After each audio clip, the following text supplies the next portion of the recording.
Friedman untuk sampel kecil. Definisi.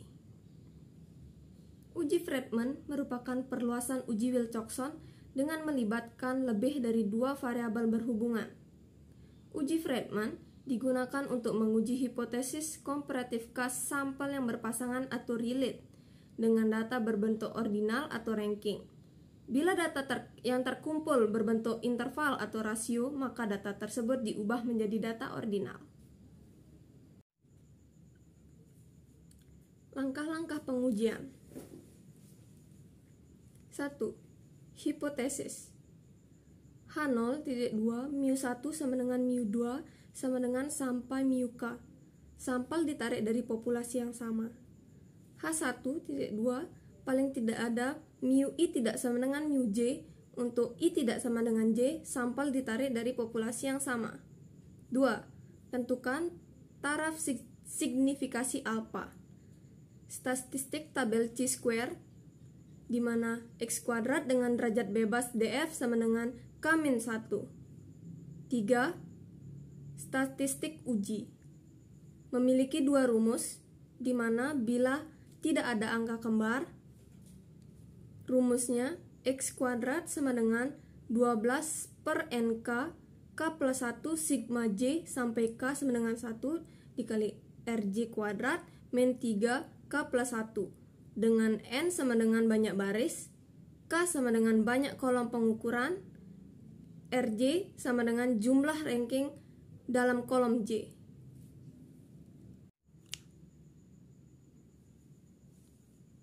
Yang kedua, bila ada angka kembar, di mana rumusnya x kuadrat sama dengan 12 sigma rj kuadrat min 3 kuadrat k plus 1 kuadrat per nk k plus 1 ditambah nk sigma sigma tij pangkat 3 per n min 1 dengan tij adalah banyaknya angka sama pada ranking tertentu.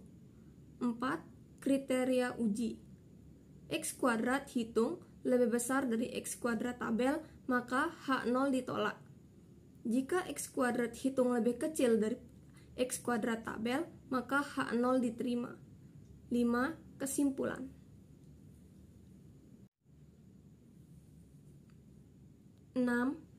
Jika H0 ditolak, dilakukan uji lanjut karena diperkirakan paling sedikit ada satu perlakuan yang berbeda. Maka untuk mencari perlakuan mana yang berbeda, diuji dengan satu arah dan dua arah sebagai berikut. Satu arah, theta U lebih besar theta V dan theta U lebih kecil dari theta V, di mana RU min RV lebih besar Z alpha per K min 1 akar NK K min 1 per 6.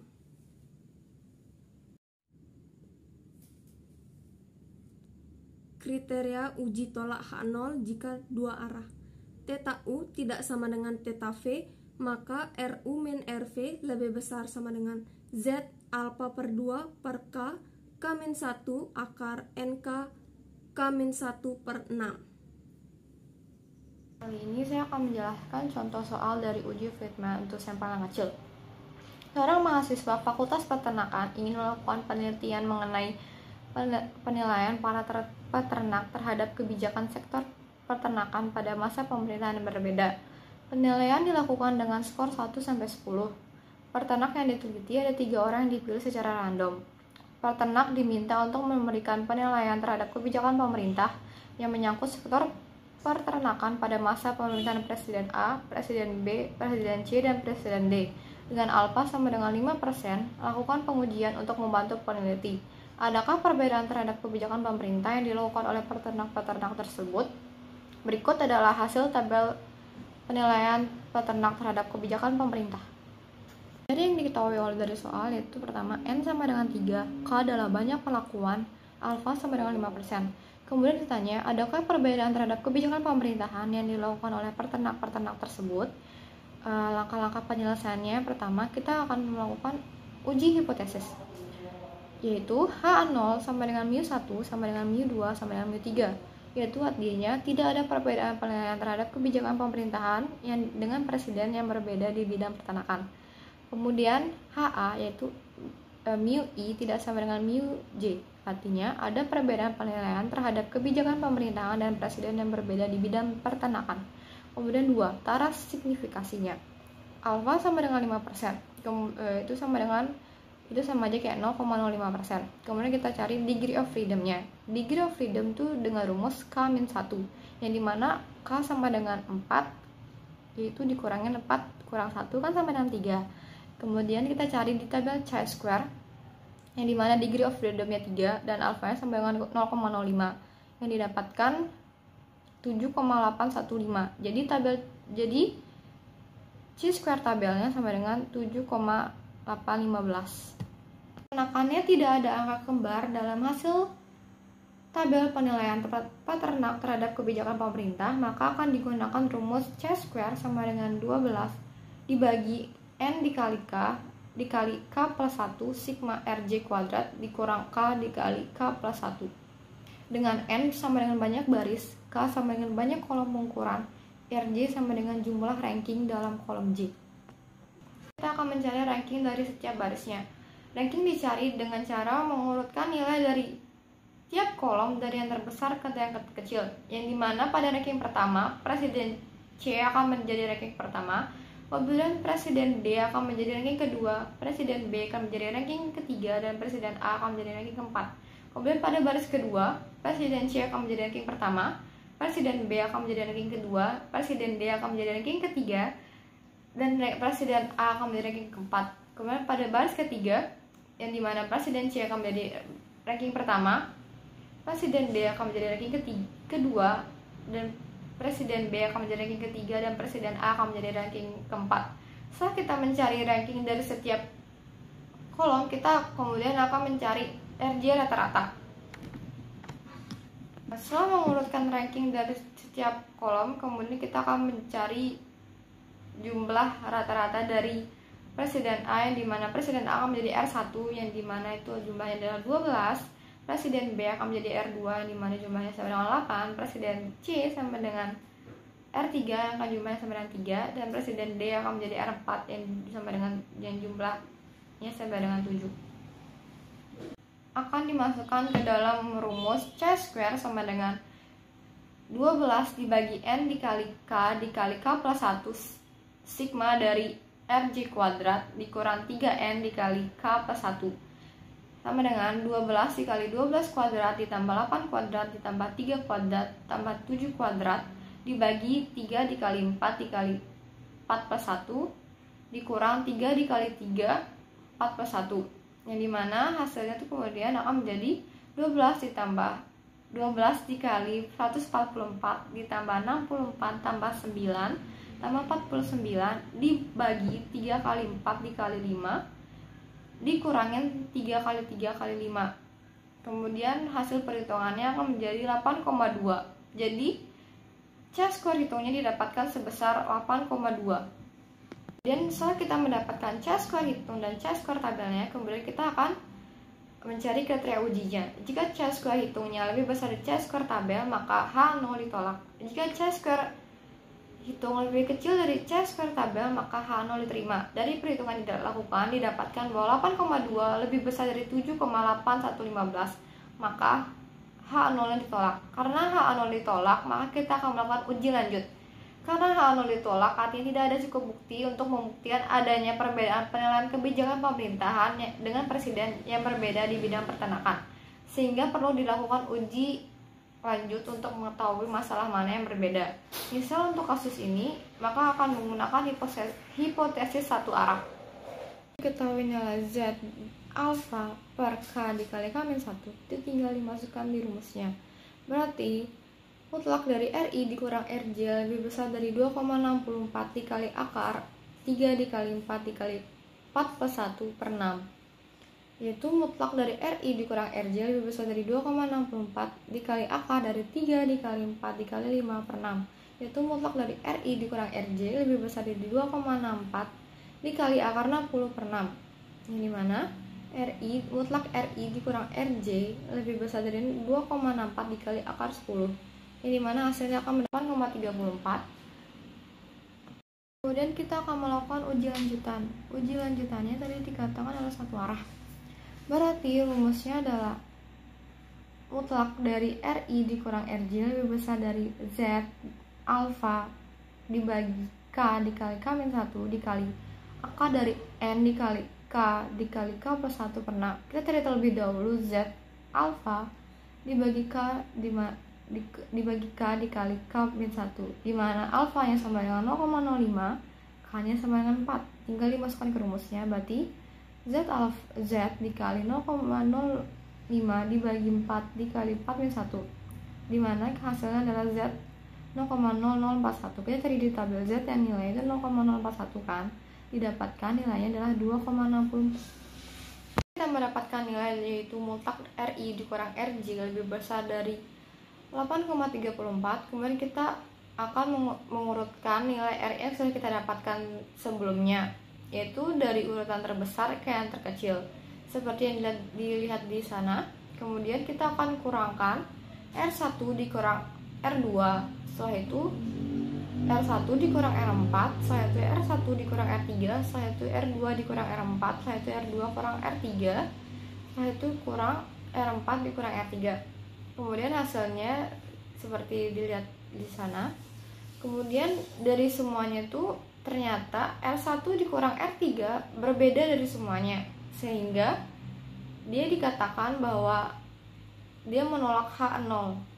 Gagal tolak H0 karena dia tidak sesuai dengan kriteria uji yang sudah kita sebutkan sebelumnya, yang dimana dia akan tolak H0 jika C-square hitungnya lebih besar dari C-square tabelnya, maka H0 nya ditolak. Sedangkan dari hasil yang kita dapatkan, kecuali mutlak R1 dikurang R3, mereka semua gagal tolak H0. Kesimpulannya, dengan taraf signifikan 5% terdapat cukup bukti bahwa perbedaan penilaian terhadap kebijakan pemerintah dengan presiden yang berbeda di bidang peternakan, dan pasangan presiden A dan presiden C memiliki hasil penilaian terhadap kebijakan pemerintahan yang berbeda, sedangkan pasangan presiden yang lainnya adalah sama.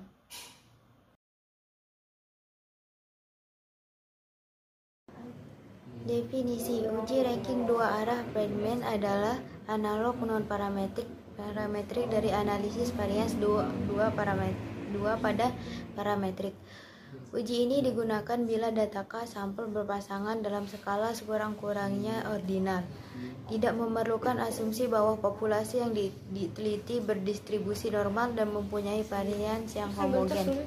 Uji Friedman bertujuan untuk mengetahui apakah sampel berpasangan yang diambil berasal dari populasi yang sama. Asumsi: tidak ada interaksi antara kelompok dan perlakuan. Data terdiri dari N kelompok sampel yang saling bebas dengan K perlakuan. Hipotesis: H0 adalah K perlakuan memiliki median yang sama, yaitu M1 sama dengan M2 sampai dengan MK. H1 adalah minimal terdapat satu median yang berbeda, yaitu MI tidak sama dengan MJ dengan I tidak sama dengan J. Statistik uji Friedman dapat dirumuskan sebagai berikut.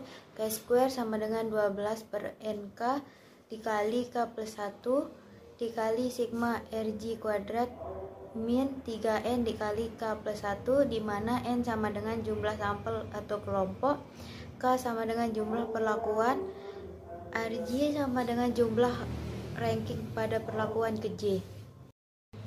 Apabila ada ranking sama dalam melakukan uji Friedman, terkadang sering dijumpai nilai yang memiliki ranking yang sama, sehingga diperlakukan adanya faktor koreksi pada statistik uji, yaitu chi-square corrected sama dengan chi-square dikali NK K kuadrat min 1 per NK dikali K kuadrat plus 1 dikurangi sigma TI pangkat 3 dikurangi TI, di mana N sama dengan jumlah sampel atau kelompok, K sama dengan jumlah perlakuan, RJ sama dengan jumlah ranking pada perlakuan ke J, T sama dengan banyaknya ranking memiliki nilai yang sama.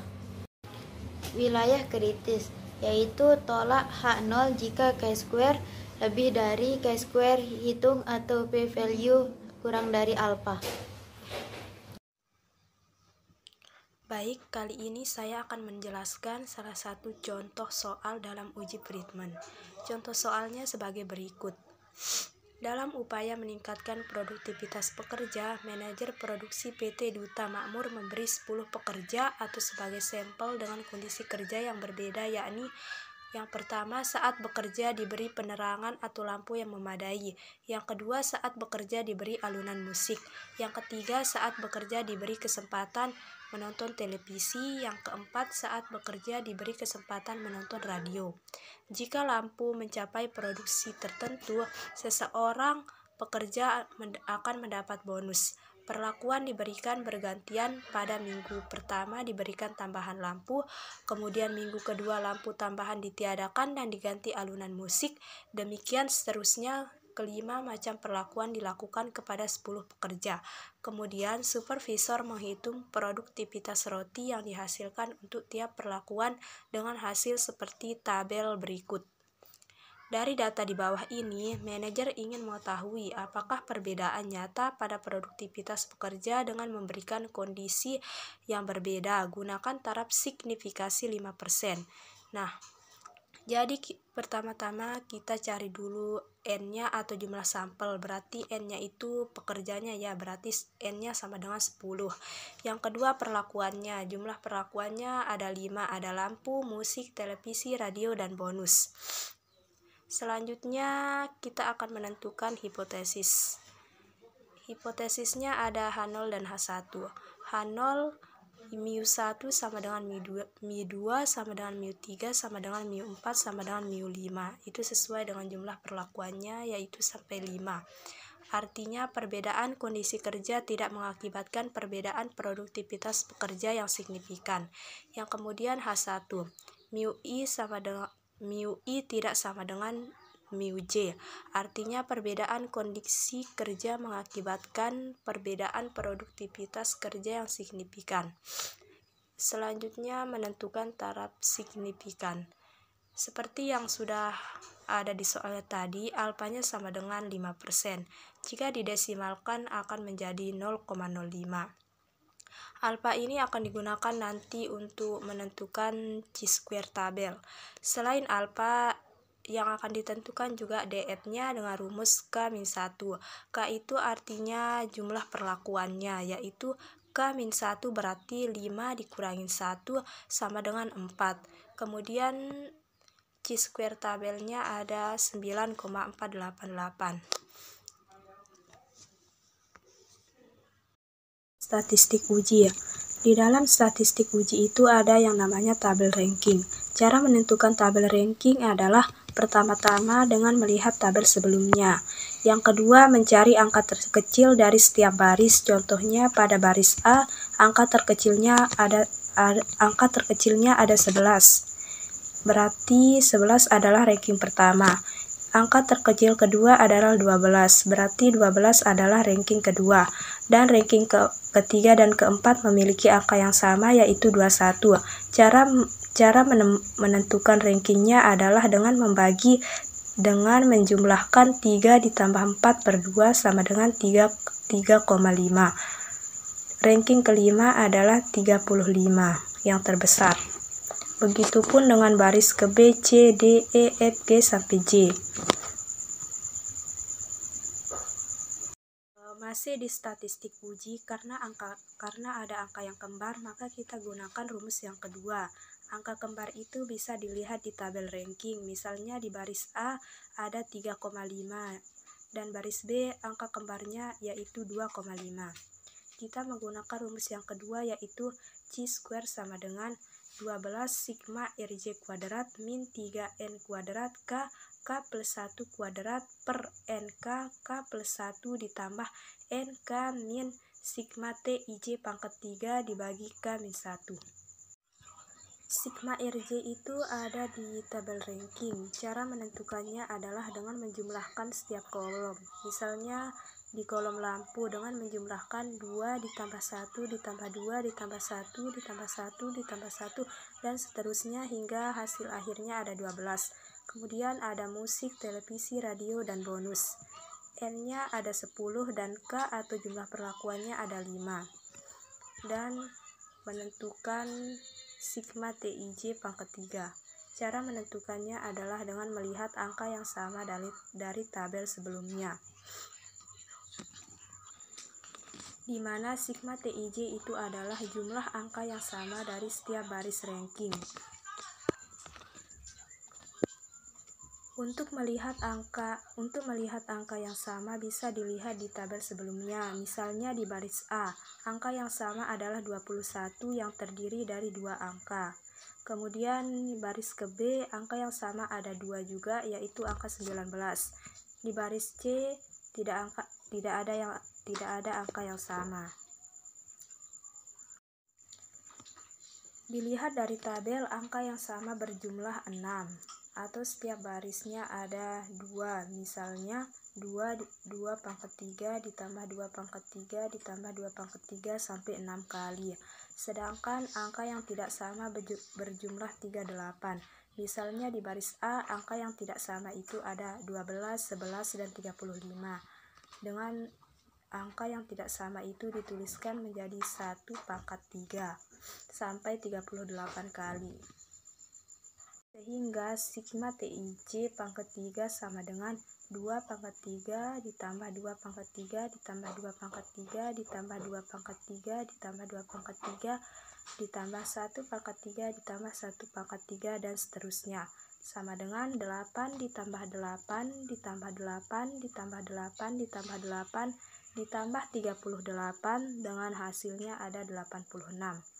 Kemudian tinggal dimasukin rumusnya, ada Q² sama dengan 12 dikali 12 pangkat 2 ditambah 22,5 pangkat 2 ditambah 42,5 pangkat 2 ditambah 29,5 pangkat 2 ditambah 43,5 pangkat 2 dikurang 3 kali 10 pangkat 2 dikali 5 dikali 5 tambah 1 pangkat 2 per 10 kali 5 dikali 5 tambah 1 ditambah 10 kali 5 minus 86 dibagi 5 kurang 1 sama dengan 12 kali 5.219 kurang 45.000 per 300 ditambah min 36 per 4 sama dengan 8.628 per 291. Jadi hasil Q²-nya sama dengan 29,649. Selanjutnya ada kriteria uji. Jika Q² hitung lebih besar dari Q² tabel, maka H0-nya ditolak. Jika Q² hitung lebih kecil dari Q² tabel, maka H0-nya diterima. Yang kelima ada kesimpulan. Karena 29,649 lebih besar dari 9,488, maka H0 ditolak. Artinya H1 diterima. Maka perbedaan kondisi kerja mengakibatkan produktivitas kerja yang signifikan. Karena H0 ditolak, maka dilakukan uji lanjut. Dalam hasil pengujian hipotesis diperoleh kesimpulan H0 ditolak.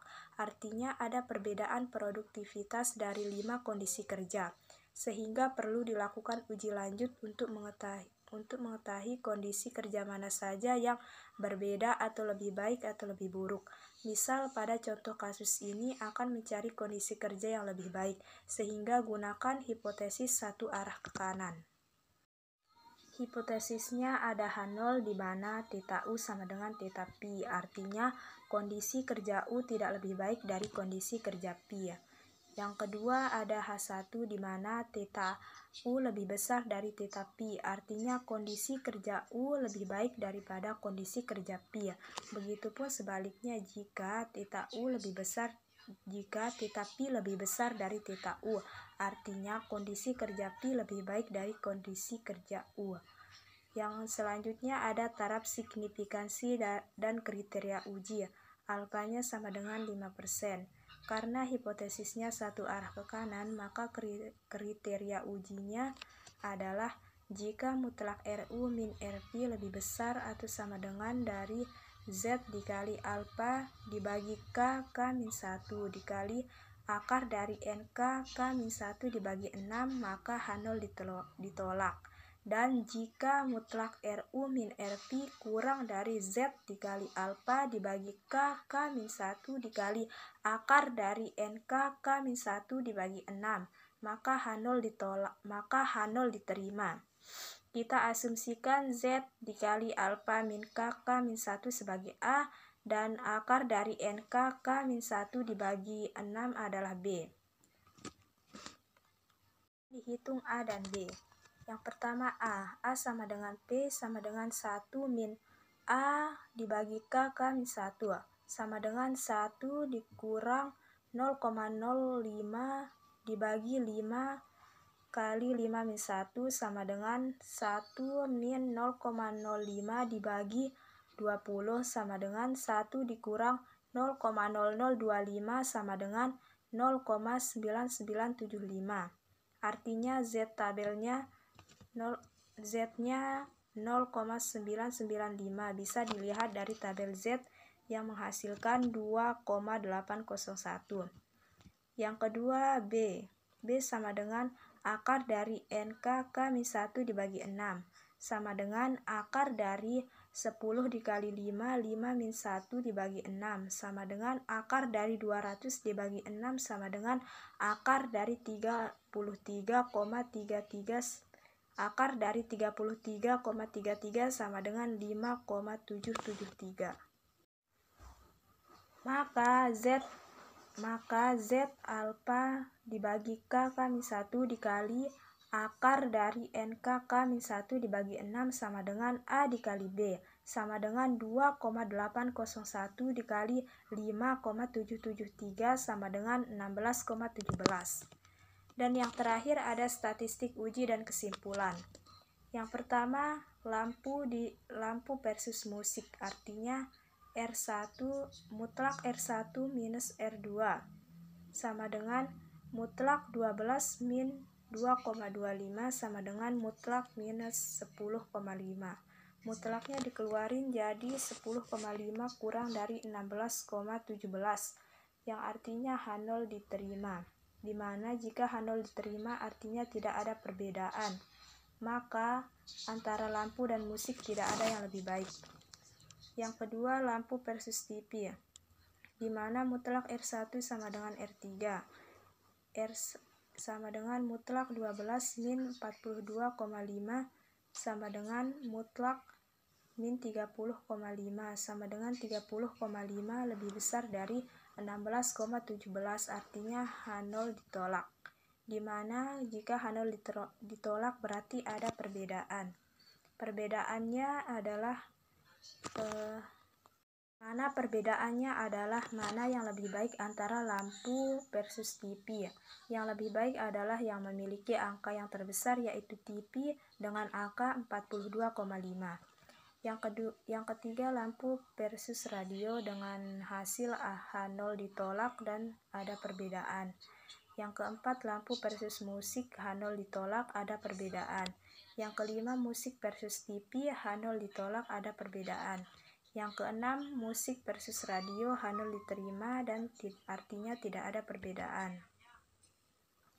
Yang ketujuh, musik versus bonus di mana H0 ditolak yang artinya adanya perbedaan. Yang kedelapan, TV versus radio H0-nya diterima artinya tidak ada perbedaan. Yang kesembilan, TV PS bonus di mana H0 diterima yang artinya tidak ada perbedaan. Yang ke-10, radio versus bonus di mana H0 diterima dan tidak ada perbedaan. Assalamualaikum warahmatullahi wabarakatuh. Saya Kiki. Di sini saya akan memaparkan materi tentang uji Kolmogorov Smirnov pada sampel yang kecil, di mana uji ini merupakan uji statistik non-parametrik yang digunakan pada dua populasi independen yang bertujuan untuk mengetahui apakah ada kesamaan distribusi antara kedua populasi tersebut. Namun, ada pun syarat sampel agar bisa dikatakan sampel tersebut merupakan sampel yang kecil, di mana yang pertama nilai N1-nya itu sama dengan N2 untuk NI-nya kurang dari atau sama dengan 40. Yang kedua adalah di mana nilai N1-nya tidak sama dengan N2 untuk nilai NI-nya kurang dari 20. dan data yang digunakan minimal berskala ordinal. Untuk hipotesisnya terdapat 3 hipotesis. Yang pertama hipotesis 2 arah, yang kedua 1 arah kiri, dan yang ketiga 1 arah kanan. Untuk hipotesis 2 arah, hipotesisnya dengan H0 itu bernilai F1X sama dengan F2X, dengan alternatifnya F1X itu tidak sama dengan F2X. Lalu untuk yang 1 arah kiri, hipotesisnya H0 bernilai F1X itu kurang dari atau sama dengan F2X, dengan alternatifnya F1X itu lebih besar daripada F2X. Sedangkan untuk yang 1 arah kanan, hipotesisnya H0 bernilai F1X itu lebih besar atau sama dengan F2X, dengan alternatifnya F1X itu kurang dari F2X. Nah, sekarang kita akan membahas tentang statistik ujinya, di mana min yang digunakan adalah D, dan untuk 2 arah, statistik ujinya diperoleh dari maksimal absolut dari perbedaan antara frekuensi kumulatif grup pertama dengan yang kedua, dan untuk 1 arah, frekuensi kumulatifnya yaitu maksimal dari perbedaan antara frekuensi kumulatif pertama dikurangi dengan frekuensi kumulatif kedua, sedangkan untuk tipe lainnya yaitu maksimal dari frekuensi kumulatif kedua dikurangi dengan maksimal frekuensi kumulatif pertama. Lalu untuk keputusannya adalah tolak H0 jika nilai dihitung itu lebih besar daripada di tabel. Tolak H0 artinya terdapat pengaruh yang signifikan antara satu variabel independen terhadap variabel dependen lainnya. Lalu selanjutnya ada prosedur pengujian, di mana yang pertama teman-teman harus mempersiapkan hipotesis penelitiannya terlebih dahulu. Yang kedua, menentukan besar tingkat signifikansinya. Yang ketiga, lakukan penghitungan statistik uji. Yang keempat, membuat keputusan. Serta yang kelima, membuat kesimpulan. Baik, di sini saya akan menjelaskan soal tentang uji Kolmogorov-Smirnov sampel kecil.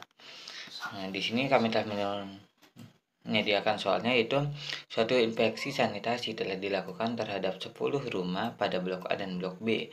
Peneliti ingin mengetahui apakah skor sanitasi untuk rumah pada blok A dan B itu sama, dan didapatkan data sebagai berikut dengan tingkat signifikasi yang digunakan adalah 5%.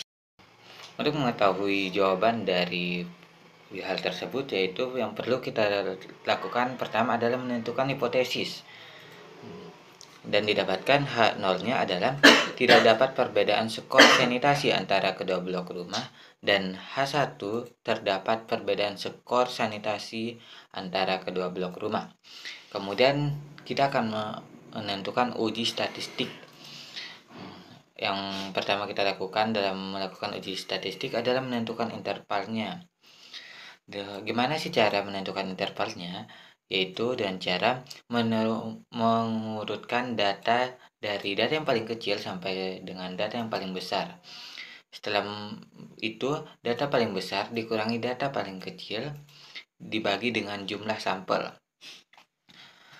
Nah, setelah menentukan yang intervalnya, kita melakukan atau menentukan frekuensinya dengan cara menentukan berapa banyak sampel pada tiap intervalnya sendiri. Lalu kita menentukan simpanan baku atau SN untuk tiap sampel tiap interval. Nah, dengan cara frekuensi dibagi dengan jumlah sampel. Setelah menentukan hal-hal tersebut, yang perlu kita lakukan kemudian adalah menentukan D maksimumnya, yaitu dengan cara simpangan baku atau SN pada blok A dikurangi dengan SN pada blok B. Itu dilakukan pada tiap-tiap interval dan didapatkan data sebagai berikut. Dari data tersebut dapat disimpulkan bahwa D maksimumnya adalah 0,2 atau KD-nya adalah 2. Kenapa 2? Itu diambil dari banyaknya data sebelum dibagi dengan jumlah sampel. Kemudian kita menentukan KD tabelnya. Gimana sih cara menentukan KD tabelnya? Itu dengan melihat jumlah sampel dan juga tingkat signifikasinya, yaitu tadi 0,05. Dan didapatkan hasilnya adalah 7. Karena KD-nya lebih kecil dari KD tabel, artinya H0-nya ditolak. Sehingga dengan tingkat 5% dapat disimpulkan bahwa tidak terdapat perbedaan antara skor sanitasi blok A dan juga blok B. Oke, sekarang saya bakal ngebahas tentang uji Kolmogorov-Smirnov dengan sampel besar. Uji Kolmogorov-Smirnov merupakan salah satu uji statistik non-parametrik yang digunakan pada 2 sampel independen. Nah, uji Kolmogorov-Smirnov ini bertujuan untuk mengetahui apakah 2 sampel bebas atau independen tersebut berasal dari populasi yang sama atau bukan. Terus sejarahnya dari uji Kolmogorov-Smirnov 2 sampel ini dikembangkan oleh Smirnov pada tahun 1939 dan uji ini juga membawa nama Kolmogorov karena kemiripannya dengan uji satu sampel yang dikembangkan oleh Kolmogorov pada tahun 1933. Nah, di uji Kolmogorov-Smirnov ini terdapat 2 asumsi. Nah, yang pertama yaitu data untuk analisis terdiri dari 2 sampel random independen berukuran N1 dan N2. Masing-masing pengamatan dapat ditunjukkan sebagai X1, X2 sampai dengan XN1 dan juga Y1, Y2 sampai dengan YN1. Nah, kemudian untuk asumsi yang kedua yaitu skala pengukuran datanya itu yang digunakan minimal adalah skala ordinal. Di slide selanjutnya kita bakal membahas tentang hipotesis pada uji Kolmogorov-Smirnov untuk sampel besar. Nah, untuk yang 2 arah sendiri itu H0-nya F1X sama dengan F2X, X besar N1. Nah, untuk H1-nya F1X tidak sama dengan F2X, X besar N1. Untuk yang satu arah ada 2 kemungkinan. Untuk yang pertama yaitu H0-nya F1X kurang dari sama dengan F2X, X besar N1. Dan untuk H1-nya F1X lebih besar dari F2X, X besar N1. Nah, untuk yang kedua yaitu H0-nya F1X lebih dari sama dengan F2X, X besar N1. Dan H1-nya F1X kurang dari F2X, X besar N1.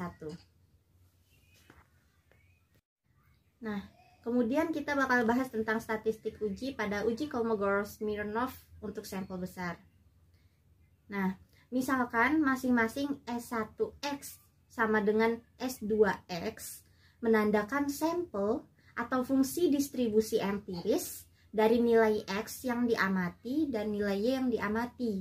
Nah, rumusnya yaitu S1X sama dengan jumlah X besar kurang dari sama dengan X kecil yang diamati dibagi dengan N1. Kemudian untuk S2X besar sama dengan jumlah X besar kurang dari sama dengan X yang diamati dibagi dengan N2. Nah, berdasarkan dari hipotesis tadi, kita bisa dapat statistik uji yang dari 2 arah dan 1 arah.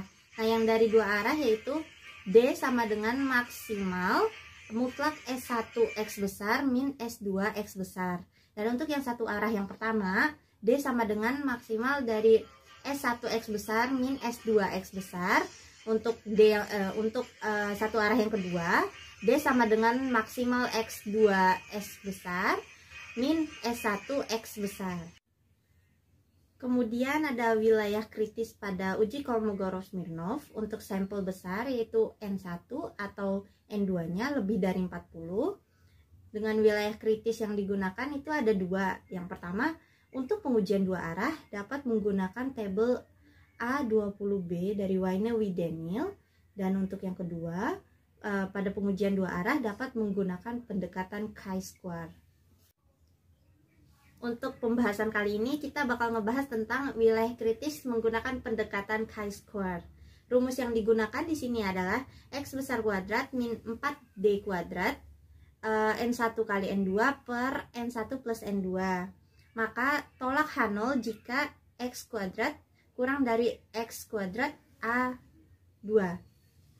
Prosedur pengujian pada uji Kolmogorov-Smirnov sendiri itu ada 6 tahapan. Yang pertama, menentukan hipotesis, kemudian membuat kelas-kelas interval sebanyak mungkin berdasarkan data hasil observasi dari kedua sampel tersebut. Nah, yang ketiga itu menghitung kumulatif distribusi dari setiap interval, kemudian menghitung statistik uji, kemudian menentukan wilayah kritis, dan yang terakhir membuat keputusan dan kesimpulan. Assalamualaikum warahmatullahi wabarakatuh. Saya Miftahur Rahman akan memberikan contoh soal dan pembahasannya dari uji Kolmogorov-Smirnov dengan 2 sampel besar. 2 sampel besar yang dimaksud adalah ketika sampel itu lebih dari 40. Contoh soal yang pertama ialah uji 2 arah. Seorang dosen ingin membandingkan peraihan nilai mahasiswa antara tahun ini dan sebelumnya di mata kuliah yang ia tempuh. Pada tahun sebelumnya, ia mengajar sebanyak 43 mahasiswa dan tahun ini sebanyak 45 mahasiswa. Sang dosen ingin mengetahui apakah peraihan nilai mahasiswa di mata kuliah yang ia tempuh berbeda dibandingkan tahun sebelumnya dengan menggunakan tingkat signifikasi 5%. Di tabel telah tertera nilai dari mahasiswa pada mata kuliah yang ia tempuh pada tahun lalu dan tahun ini. Untuk langkah pengerjaannya, yang pertama kita menentukan hipotesis, di mana H0-nya ialah tidak terdapat perbedaan peraihan nilai antara mahasiswa tahun ini dan tahun sebelumnya. Dan H1 ialah terdapat perbedaan peraihan nilai antar mahasiswa tahun ini dan tahun sebelumnya. Kemudian kita melakukan uji statistik. Data nilai mahasiswa ini kita buat menjadi data berkelompok. Kemudian kita menentukan frekuensi dari data tahun sebelumnya dan tahun ini. Kemudian kita mencari nilai SN dari kedua data tersebut, di mana SN tiap-tiap kelompok data ini ialah frekuensi dari tiap kelompok dibagi dengan banyaknya jumlah sampel yang digunakan. Kemudian kita mencari nilai D, di mana nilai D itu adalah mutlak dari SN1 dikurang dengan SN2. Setelah kita mendapatkan nilai D, kita memilih nilai D maksimal atau D yang terbesar, di mana dalam tabel ini nilai D maksimal ialah 0,1085. Kemudian didapatkan D hitung ialah 0,1085. Kemudian kita mencari nilai dari D tabel. Nilai D tabel itu kita menggunakan rumus dengan melihat pada tabel penilai kritis tabel M pada uji Kolmogorov-Smirnov dengan 2 sampel, di mana dengan tingkat signifikasi 5% atau alfa sama dengan 0,05 didapatkan bahwa rumus yang digunakan adalah 1,36 dikali akar N1 tambah N2 dibagi N1 kali N2, sehingga didapat di tabel adalah 0,29. Nah, setelah kita mendapatkan nilai D hitung dan D tabel, kita lihat bahwa D hitung lebih kecil dari D tabel, sehingga H0 diterima dan H1 ditolak. Maka kesimpulannya adalah dengan taraf signifikasi 5% dapat disimpulkan tidak terdapat perbedaan dalam peraihan nilai antara mahasiswa di tahun sebelumnya dan tahun ini pada mata kuliah yang ditempuh oleh dosen tersebut. Kemudian contoh soal yang kedua adalah dengan uji 1 arah. Dilakukan penelitian untuk membandingkan kemampuan menulis siswa menggunakan hal-hal nyata dan gambar-gambar runtut pada siswa. Peneliti ingin mengetahui apakah kemampuan menulis siswa pada kelas A lebih baik daripada kelas B. Dalam tabel telah tertera nilai dari kelas A dan kelas B. Sama seperti soal sebelumnya, langkah awal untuk mengerjakan soal ini ialah menentukan hipotesis, di mana H0-nya ialah tidak terdapat perbedaan kemampuan menulis siswa pada kelas A dan B. Dan H1-nya ialah kemampuan menulis siswa pada kelas A lebih baik daripada kelas B. Kemudian kita melakukan uji statistik, di mana kita merubah data menjadi data berkelompok dalam interval tertentu. Kemudian kita mencari frekuensi dan SN, di mana SN adalah frekuensi dibagi dengan banyaknya sampel. Kemudian kita mencari nilai D, di mana D maksimal yang didapat adalah 0,1778. Setelah mendapat nilai D max, kita mencari X kuadrat hitung, di mana rumus X kuadrat hitung adalah 4D kuadrat kali N1 kali N2 per N1 plus N2, sehingga didapat X kuadrat hitung adalah 2,8452. Kemudian kita mencari nilai dari X kuadrat tabel, di mana DF-nya sama dengan 2 dan alfa sama dengan 0,05.